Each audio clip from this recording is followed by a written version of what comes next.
오늘 우리는 생명을 살리는 자라는 말씀 제목으로 하나님의 은혜를 함께 나누겠습니다.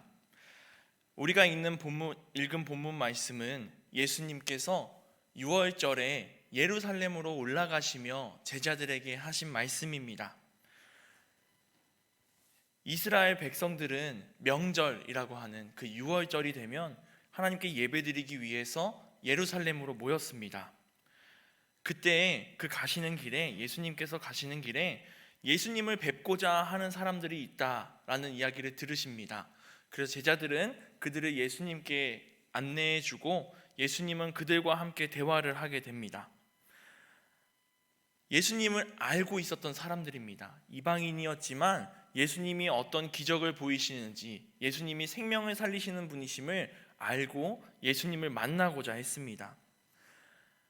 예수님은 이렇게 예루살렘으로 가시는 길에 제자들과 함께 대화하시는데, 예수님이 그 가시는 길을 그저 명절이기 때문에 예배를 드려야겠다라고 가신 것이 아닙니다. 명절 문화에 의해서 예수님이 예루살렘에 오신 것이 아니라 예수님은 자신을 희생하여 이 모든 사람을 구원하겠다라는 계획으로 예루살렘으로 오셨습니다. 이 땅의 모든 이들의 죄를 구원하시고 나는 십자가에 달려 죽으시기 위해 그 예루살렘으로 오신 겁니다. 제자들은 이것을 잘 몰랐습니다. 하지만 예수님께서는 내가 가는 길이 어떠한 길인지 너무나도 잘 알고 계셨죠. 이렇게 예수님은 제자들과 함께 예루살렘으로 향하십니다. 그때 예수님 앞에 선 그 이방인들에게 인자가 영광을 받을 때가 왔도다. 내가 진실로 진실로 너희에게 이르노니 한 알의 밀이 땅에 떨어져 죽지 아니하면 한 알 그대로 있고 죽으면 많은 열매를 맺느니라 라고 말씀하십니다. 우리는 이 말씀을 익히 잘 알고 계실 수 있습니다. 한 알의 밀이 이 땅에 떨어져서 죽으면 많은 열매를 맺는다. 예수님께서 하신 말씀입니다. 예수님께서는 이 말씀에서 보는 그 한 알의 밀알이 되셨습니다. 모든 이들의 생명을 살리시기 위해 그 한 알의 밀이 되어 땅에서 죽으신 것이죠. 그러니 예수님을 따르는 우리들은 이 예수님의 모습을 보며 어떠한 자녀들이 되어야 하겠습니까? 예수님으로부터 말미암아 열린 그 열매인 우리는 이제 그 예수님을 따라 땅에서 떨어져 죽고 한 알 그대로 있는 자녀가 아니라 땅에 심겨서 새싹을 내고 나무로 성장하며 열매를 맺는 하나님의 자녀들이 되어야 할 것입니다. 그러니 예수님께서 우리에게 그 보여주신 모습을 우리가 닮아가기 위해 힘쓰고 우리가 그 예수님이 가신 길을 따라가기 위해 힘쓰는 한 알의 밀알이 되어야 할 줄 믿습니다. 생명을 살린다고 하는 것은 교회가 가지고 있는 그 본질이고 존재의 이유입니다. 교회는 복음의 깊이가 있어야 생명을 살릴 수 있습니다. 오늘 밀알이 땅에 떨어져 여러 열매를 맺고 생명을 만들어내는 것과 마찬가지입니다. 교회에서 공동체를 이루고 있는 우리 모두도 이와 같습니다. 예수 그리스도로 인해서 많은 생명을 사람들에게 전하고 많은 사람들을 살리는 주의 제자들이 되길 소망합니다. 요한복음 11장 25절과 14장 6절 말씀에 예수님께서는 이렇게 말씀하십니다. 예수께서 이르시되 나는 부활이요 생명이니 나를 믿는 자는 죽어도 살겠고, 또 예수께서 이르시되 내가 곧 길이요 진리요 생명이니 나로 말미암지 않고는 아버지께로 올 자가 없느니라. 아멘. 예수님은 부활이요 생명이십니다. 또 길이요 진리요 생명이십니다. 우리에게 생명 되시는 예수님이십니다. 예수님은 우리의 생명의 주님이십니다. 그러니 우리 교회와 우리 모든 성도들은 예수 그리스도의 뿌리를 내리고 있어야 합니다. 예수님께 깊게 믿음의 뿌리를 내려서 내 안에 생명의 힘을 채워나가고 그 생명을 전하는 우리가 되어야 합니다. 이것이 우리 교회와 우리 성도들이, 우리 그리스도인들이 가져야 할 그 본질이고, 그리고 우리가 가지고 있어야 할 믿음의 뿌리입니다. 예수님께서 성경 말씀 속에서 칭찬하는 이들이 있습니다. 그들의 모습을 보면 공통적으로 믿음의 뿌리가 깊게 내려 있음을 우리는 알 수 있습니다. 예수님께서는 백부장을 칭찬하셨습니다. 백부장을 바라보시면서 그에게 이스라엘의 이만한 믿음을 본 적이 없도다 하시며 칭찬하십니다. 그의 믿음이 깊게 뿌리내려 이스라엘에는 이 사람이 갖고 있는, 이 백부장이 갖고 있는 믿음의 크기와는 견줄 사람이 없다라는 말씀이시죠. 이처럼 우리도 주님 앞에 칭찬받는 주의 자녀들이 되길 소망합니다. 그러기 위해선 어떻게 해야 합니까?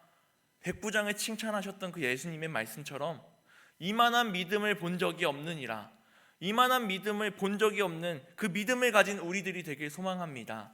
예수님을 믿고 그 믿음을 깊게 뿌리내리는 우리들이 되어야 합니다. 주님 앞에 믿음의 뿌리를 깊게 내려서 칭찬받기 위해서는 우리 첫 번째로 예수님과의 관계가 더욱 깊어져야 합니다. 예수님은 생명이라고 말씀드렸습니다. 그 생명의 근원에 뿌리를 내려 그 생명을 내가 가져가고 또 성장하여 열매에게 생명을 더해주는 나무가 되어야 할 줄 믿습니다. 예수님께서 공생애를 시작하실 때 제자들을 부르셨습니다. 너는 나를 따르라. 제자들을 부르셨죠. 그리고서 제자들에게 바로 나를 따랐으면 세상으로 나가서 생명을 전해라 하시지 않으십니다. 예수님께서는 먼저 부르시고 그리고 제자들이 예수님과 함께 생활하게 하십니다. 함께 먹고 함께 마시고 함께 다니고 하나님 나라를 전하는 그 예수님의 모습을 제자들이 보게 하시고 믿게 하시고 예수님과 아주 깊은 관계를 맺으십니다. 예수님과 함께하는 제자들이 예수님을 더욱 깊이 알게 하시고 그들의 믿음이 예수님의 모습을 바라보며 더욱 커지게, 더욱 깊어지게 하시는 겁니다. 그러면 예수님과 교제하는 것이죠. 마지막 날에 예수님께서는 제자들과 함께 성만찬을 하시며 잔을 나누시고 또 떡을 나누시며 나를 기념하고 나를 기억하라고 하셨습니다. 이와 같이 예수님께서는 우리를 부르시고 우리를 예수님과 함께 있게 하십니다. 우리는 지금도 예수님과 함께 있습니다. 그러니 이것을 잊지 않고 더욱 예수님과 깊은 관계를 맺어 나가는 주의 자녀들 되길 소망합니다. 그리고 나서 예수님께서는 제자들에게 명령하십니다. 세상으로 가서 내 증인이 되어라. 세상으로 가서 복음을 전하라. 많은 사람들의 생명을 살리라. 예수님께서 말씀하십니다. 이처럼 믿음 있는 사람이 되려면 예수님과 함께 동행하고 믿음의 뿌리를 깊게 내리고 예수님과의 관계가 깊어진 후에 세상에 나가 우리의 생명의 말씀을 전하는 우리들이 되어야 할 줄 믿습니다. 이렇게 믿음이 깊어지고 믿음의 뿌리가 예수님께 깊게 내리면 세상에서 선한 영향력, 그리스도의 향기와 같은 영향력을 널리 펼치게 됨을 믿으시기 바랍니다. 우리가 예수님과의 관계에서 깊어지고 또 나의 믿음이 깊어지고 나의 믿음의 뿌리를 예수님께 두는 것은 궁극적으로 널리 예수님의 그 사랑과 복음을 전하기 위해서입니다. 나 혼자만 깊어지고 나 혼자만 생각하고 나 혼자 열심히 훈련하고 나 혼자 열심히 돌을 닦는다라고 하는 사람을 우리는 도인이라고 부릅니다. 도인이라는 단어를 들었을 때 우리 성도님들께서는 어떤 이미지가 그려지시는지 한번 생각해 보시기 바랍니다. 도인. 저는 도인이라는 생각을 딱 했을 때 머릿속에 저 깊은 산골짜기에서 자연과 함께 혼자 살아가면서 수염도 이렇게 기르고 그리고 폭포수 밑에서 폭포물을 맞으면서 혼자 눈을 감고 돌을 닦는 사람의 모습이 그려집니다. 홀로 수련하고 있는 사람, 자신만의 철학을 가지고 가끔은 동굴 속에 들어가서 나오지 않고 혼자 그 돌을 닦는 사람, 이와 같은 이미지가 떠오릅니다. 그러나 우리 그리스도인들은 도인과 같이 깊은 산골짜기에서 혼자 생활하고 혼자 받은 은혜와 사랑을 나만 갖고 있는 사람에서 멈춰서는 안 됩니다. 예수님께 깊이 뿌리를 내렸다면, 내 마음 가운데 예수님의 사랑이 가득 채워졌다면 이제는 도인처럼 혼자 깊어지는 게 아니라 예수님의 말씀처럼 너희는 온 천하에 다니며 만민에게 복음을 전하라 라고 말씀하신 이 예수님의 말씀처럼 세상으로 나가가 복음을 전하는 우리들이 되어야 할 줄 믿습니다. 예수님이 말씀하신 이 복음이 우리가 가지고 있는 본질입니다. 복음과 같이 예수 그리스도의 기쁜 본질을 우리만 가질 것이 아니라 온 천하에 전파하라. 영향력을 넓혀라. 예수님의 말씀을 전하고 하나님 나라를 넓혀가라. 말씀하신 그 예수님의 말씀을 따라가는 우리가 되어야 합니다. 사도행전 1장 8절 말씀에서 오직 성령이 너희에게 임하시면 너희가 권능을 받고 예루살렘과 온 유대와 사마리아와 땅끝까지 이르러 내 증인이 되리라 하시니라. 아멘. 예수님께서는 우리에게 성령이 임할 것을 말씀하셨습니다. 성령이 임한 예수님의 자녀, 하나님의 자녀들은 그 성령이 함께할 때 권능을 받습니다. 어떠한 권능이냐면 예수님께서 우리에게 주시는 그 권능, 능력입니다. 담대함입니다. 세상으로 나가서 복음을 전할 수 있는 힘과 능력이고 담대함입니다. 예수님께서는 이와 같이 복음을 널리 전하고 너희의 그 선한 영향력을 펼치라 말씀하십니다. 우리는 한 명의 생명이라도 더 살릴 수 있다면 세상으로 나가 그 예수 그리스도의 사랑을 전하는 예수님의 모습을 닮아가는 자녀들이 되어야 할 것입니다. 이것은 예수 그리스도가 우리에게 보여주신 십자가 사랑을 우리가 믿고 그 보혈의 피를 덧입었기 때문입니다. 하나님이 예수님을 보내주셔서 우리가 그 깊으신 사랑을 경험했습니다. 누군가 나를 위해 대신 죽어준다는 그 경험, 예수 그리스도가 우리를 위해 보여주신 사랑입니다. 그 사랑을 우리가 입었습니다. 엄청난 하나님의 사랑을 경험했습니다. 지금까지 그리스도인으로 하나님의 자녀로 살아오면서 나를 향하신 그 크신 은혜들을 경험하며 지내왔습니다. 그런데 왜 그것을 우리는 나만 알고 있어야 합니까? 그 사랑을 경험했는데, 나를 용서해 주신 그 크신 사랑을 경험했는데도 불구하고 내 원수를 용서하지 못하고 내 형제 자매를 용서하지 못하고 있다면, 지금 이 시간 우리 말씀을 들으며 또 기도하며 우리에게 주신 그 예수님의 사랑으로 말미암아 서로를 용서하고 서로를 위하고 서로를 위해 기도하는 주의 자녀들 되길 소망합니다.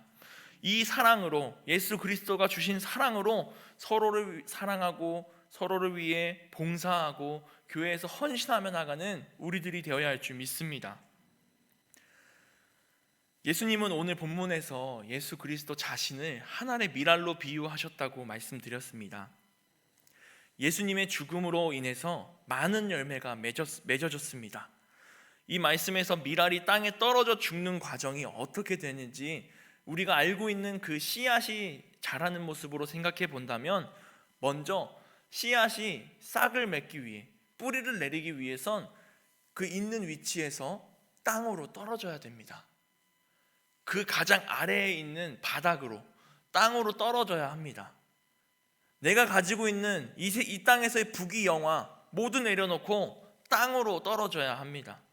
다른 이들의 생명을 살리기 위해서, 하나님 나라를 이루기 위해서 하나님의 아들인 예수님이 이 땅 가운데 오셨습니다. 우리는 예수 그리스도를 닮아 이 땅으로 떨어져야 합니다. 가지고 있던 자존심, 내가 가지고 있던 욕심, 내가 가지고 있던 고집들 있다면 모두 내려놓고, 예수님, 저는 아무것도 없습니다, 모두 다 내려놓습니다, 고백하고 회개하며 시작하는 우리가 되어야 할 것입니다. 그렇게 땅에 떨어진 밀알은 앞이 보이지 않는 그 어두운 땅 속에 심겨집니다. 땅으로 심어져야 밀알 안에서 뿌리가 나고 싹이 나는 겁니다. 그 잠깐 동안 심겨져 있는 아무것도 안 보이는 어둠 속에 있을 때 두려울 수 있으나, 예수 그리스도를 믿고 하나님이 나와 함께 하심을 믿고 뿌리를 내리고 싹을 내는데 집중하여 나의 모든 것의 우선순위를 예수님께 두는 우리가 되길 소망합니다. 그때 뿌리가 힘있게 내려가고 깊게 내려가고 싹이 깊게 올라갈 것입니다. 그러면 그 싹은 성장하여 줄기가 되고, 줄기는 두꺼워지고, 그 두꺼워진 줄기에서 꽃이 피고 열매가 맺힐 것입니다. 뿌리가 깊어져야 줄기가 올라가고 열매를 맺는 것이지, 씨를 심었다고 열매부터 열리고 뿌리가 내리진 않습니다. 그런 법은 없습니다. 그러니 우리가 먼저 예수 그리스도로 말미암아 믿음의 뿌리를 지금보다 더욱 깊숙이 내리고 넓게 내리고 단단해지고 강한 바람과 폭풍이 불지라도 흔들리지 않는 그 뿌리를 내리는 우리가 되길 소망합니다. 그때 나무는 위로 더 성장할 것이고 잎과 가지는 옆으로 더 넓어질 것입니다. 나는 죽고 예수로 사는 것입니다. 나는 죽고 예수로 살 때 그리스도의 향기는 더욱 넓게 전해질 것이고, 사람들의 뜨거운 햇빛을 가려주는 그 잎사귀와 가지는 더욱 넓게 펼쳐질 것입니다. 이것이 생명의 원리입니다. 어찌 보면 모순된 상황입니다. 어떤 것은 희생되어야 다른 것을 얻는 것이죠. 하지만 이것이 예수님이 우리에게 보여주신 사랑이고, 이것이 예수 십자가의 아픔이 부활의 영광을 얻게 하는 방법이었습니다. 그러니 우리는 우리의 것을 이름으로 예수 그리스도가 주시는 그 생명을 얻었다는 기쁨을 갖고, 내 마음 가운데 그 기쁨을 가지고, 구원의 기쁨을 가지고 나아가는 주의 자녀들이 되길 소망합니다. 하지만 우리는 결과적으로 열매만 강조하는 가치관을 가질 때가 있습니다.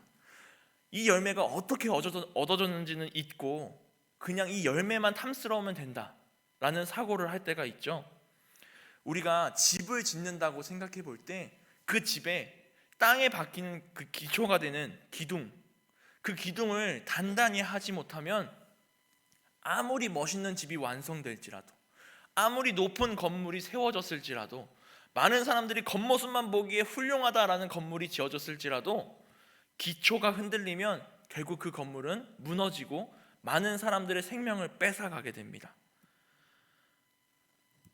열매만 바라볼 것이 아니라 땅속에 내려져 있는 그 기초, 기본, 그 뿌리를 다시 한번 생각하고 점검하고 단단히 하는 우리들이 되어야 할 것입니다.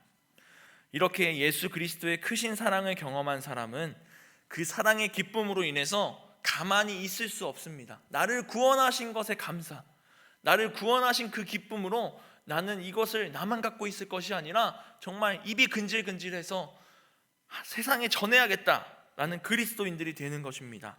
오늘 본문 말씀 25절 26절 말씀을 보면 이렇게 기록되어 있습니다. 자기 생명을 사랑하는 자는 잃어버릴 것이요, 이 세상에서 자기의 생명을 미워하는 자는 영생하도록 보존하리라. 사람이 나를 섬기려면 나를 따르라. 나 있는 곳에 나를 섬기는 자도 거기 있으리니 사람이 나를 섬기면 내 아버지께서 그를 귀히 여기시리라. 아멘. 예수님의 사랑을 받아 열린 열매인 우리는 나만을 위해서 살아간다면 나의 생명을 결국 잃어버리게 됩니다. 그러나 나를 만드신 예수님을 따라 나아가고 예수님이 계신 곳에서 예수님을 섬기며 나아갈 때 하나님은 우리를 영원히 보존하시겠다, 우리를 귀히 여기시겠다 약속하셨습니다. 우리는 이것을 믿고 하나님이 주신 그 기쁨을 이 세상 가운데 전하는 자들이 되길 소망합니다. 이러한 하나님의 말씀을 따르는 사람이 있었습니다. 요한복음 4장에 나오는 사마리아 여인입니다. 이 사마리아 여인은 삶이 굉장히 불결한 여인입니다. 5명의 남자와 살았고 6번째 남편과 살고 있었습니다. 마을 사람들도 이 여인을 쳐다보지 않았습니다. 그래서 이 여인은 물이 필요해서 우물로 나아갈 때 남들이 아무도 오지 않는 그 뜨거운 대낮에 우물물을 뜨러 나왔습니다. 어느 날 우물물을 뜨러 나왔을 때 그곳엔 예수님이 계셨습니다. 예수님이 이 여인과 이야기를 하시죠. 물을 좀 달라. 예수님께서 말씀하십니다. 그때 이 사마리아 여인은 깜짝 놀랍니다.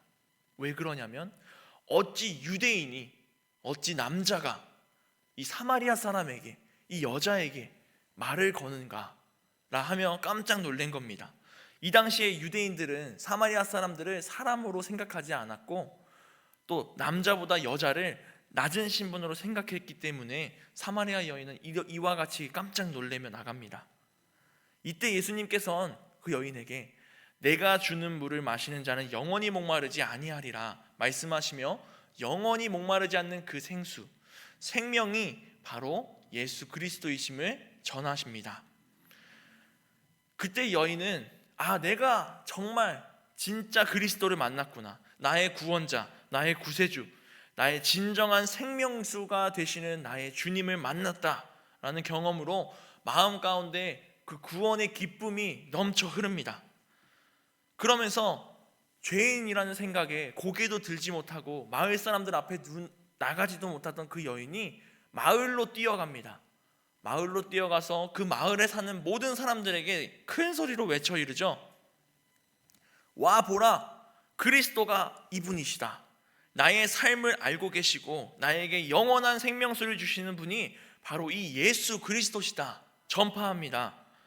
자신의 삶이 부끄럽다고 하여 사람들에게 모습을 보이지도 않고 접촉도 안 하던 이 여인이 예수님을 만난 그 구원의 기쁨으로 인해서 그 즉시 사람들 앞에 나가 소리치며 나갑니다. 예수 그리스도의 그 생명의 깊이를 맛본 사람은 이와 같이 예수님을 전하는 그리스도인이 될 수 있습니다. 사자성어 중에 본립도생이라는 사자성어가 있습니다. 기초가 제대로 서면 자연히 앞으로 나갈 길이 생긴다라는 사자성어입니다. 본립이라고 하는 것은 든든한 기초, 깊은 뿌리를 이야기합니다. 그리고 도생이라고 하는 것은 길을 만든다라는 말입니다. 뿌리가 깊고 기초가 흔들리지 않아야 길이 생기고 건물도 만들고 영향력을 넓히고 사람들에게 선한 그리스도의 향기를 전할 수 있습니다. 여기서 우선순위는 우리 앞에서도 이야기했던 것처럼 그 기초입니다. 기본. 이것이 깊이가 되는 것이죠. 뿌리가 깊어지는 것입니다. 운동선수들도 처음에 운동을 배울 때 뭐가 제일 중요합니까? 물어보면 이야기하는 것이 있습니다. 기본 자세입니다 라고 이야기하죠. 기본 자세를 알지 못하면 이 운동을 할 때 쉽게 다치고 운동을 제대로 할 수 없습니다 이야기합니다. 우리 신앙생활도 우리 예수님이 말씀하신 것도 마찬가지입니다. 우리 믿음의 기초를, 믿음의 뿌리를 깊게 내려 널리까지 열매를 맺어 나가는 우리가 되길 소망합니다. 우리 교회도 표어 가운데 그 복음의 기초를 바르게 세워나가자 이야기합니다. 예배, 말씀, 기도, 전도에 힘쓰는 우리 교회가 되고 우리 성도님들이 되시길 소망합니다. 하나님의 자녀인 우리는 그 복음, 좋은 소식을 들으면 들을수록 내 마음 가운데 갈급함은 해소되고 내 내면은 더욱 건강해지고 내 영혼이 살아남을 경험합니다. 그러니 복음에 깊이 뿌리를 내리고 예수님을 깊이 만나는 우리들이 되길 소망합니다. 그때 예수님이 우리의 생명을 살리셨던 것처럼 우리도 예수님께서 나의 생명을 살리심을 경험하게 되고 나도 예수님의 말씀으로 무장하여 세상에 나가 또 내 가장 가까운 친구와 가족들에게서부터 그 예수 그리스도의 생명이 살아남을 경험하게 될 것을 믿으시기 소망합니다. 우리 삶에서 예수님으로 인한 그 영향력이 넓어지고 더욱 넓어지고 탐스러운 열매를 맺어 나가는 우리들이 되길 소망합니다. 하나의 미랄이 되어 예수님께로 더욱 깊어지고 예수님을 따르는 자들을 세워 세상으로 나가는 우리가 되길 소망합니다. 기도하겠습니다.